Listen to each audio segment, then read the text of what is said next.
मंडळी, पावसाळा सुरू झाला आहे, रानभाज्या भरपूर बाजारात यायला लागल्या आहेत. तर आज मी शतावरीची भाजी करते आहे, वाल घालून. ह्या वालामध्ये ही शतावरीची भाजी करणार आहे. शतावरी अतिशय पौष्टिक आहे, त्यामुळे ही भाजी आवर्जून खावी. आणि हे काही 7-8 दिवस असतात ज्यात ही शतावरी आपल्याला मिळते. तर आज ही भाजी मी तुम्हाला दाखवते. चला सुरुवात करूया. त्यासाठी ही शतावरी मी बारीक चिरून स्वच्छ धुवून घेतली आहे. हे वाल भिजवून मी मोड आणले त्याला. आणि हा कांदा आणि मिरची एवढंच ह्या भाजीला लागणार आहे. बाकी काही मसाला या भाजीत जास्त घालायचा नाही आहे. कट ठेवला आहे भाजीसाठी. ह्यात थोडी मी राई घालते. राई छान तडतडली की थोडंसं जिरं घालणार आहे. गॅस मी बारीक केला आहे.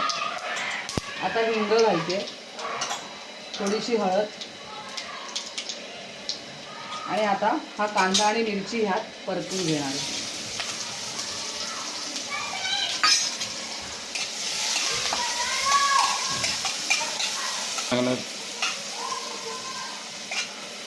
कांदा छान परतला गेला की ह्यात आपण आधी शतावरी घालायची आहे. कारण ही भाजी थोडीशी कचकट असते, त्यामुळे तिला शिजायला थोडा वेळ लागतो.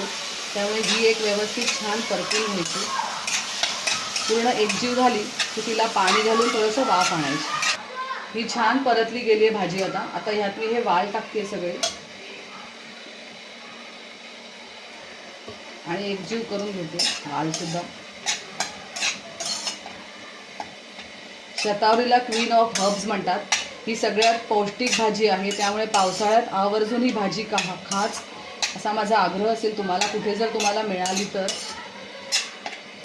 स्त्रियांच्या अनेक रोगांवरती शतावरी उत्कृष्ट प्रभावी औषध आहे. त्यामुळे शतावरी कल्प पावडर आपण खातो त्यापेक्षा ही जर कच्ची भाजी खाल्ली तर खूपच, पालेभाजी खाल्ली तर खूपच प्रभावी आहे. आता ही भाजी मी पूर्णपणे परतली आहे. आता होणार आहे. गॅस बारीक आहे माझा आणि या झाकणावरच मी थोडं पाणी घालणार आहे शिजायला. आणि ह्याला एक छान वाफ आणणार आहे. मी थोडंसं पाणी घालते ह्याला.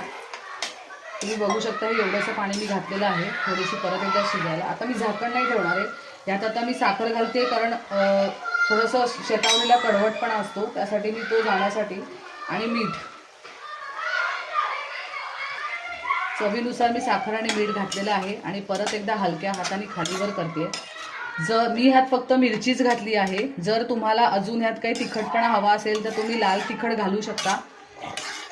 पण कसं आहे, लाल तिखटाने कदाचित शतावरीचा थोडासा फ्लेवर कमी होऊ शकतो. जो शतावरीचा मूळ स्वाद आहे तो ह्या एवढ्याच फोडणीने छान लागेल. पण शेवटी तुम्हाला आवडीप्रमाणे तुम्ही करू शकता. आता ही अशीच मी भाजी एक 5-10 मिनटं अशीच ठेवणार आहे. ह्याच्यावर झाकण ठेवणार नाही आहे मी. आता बऱ्यापैकी शिजली आहे.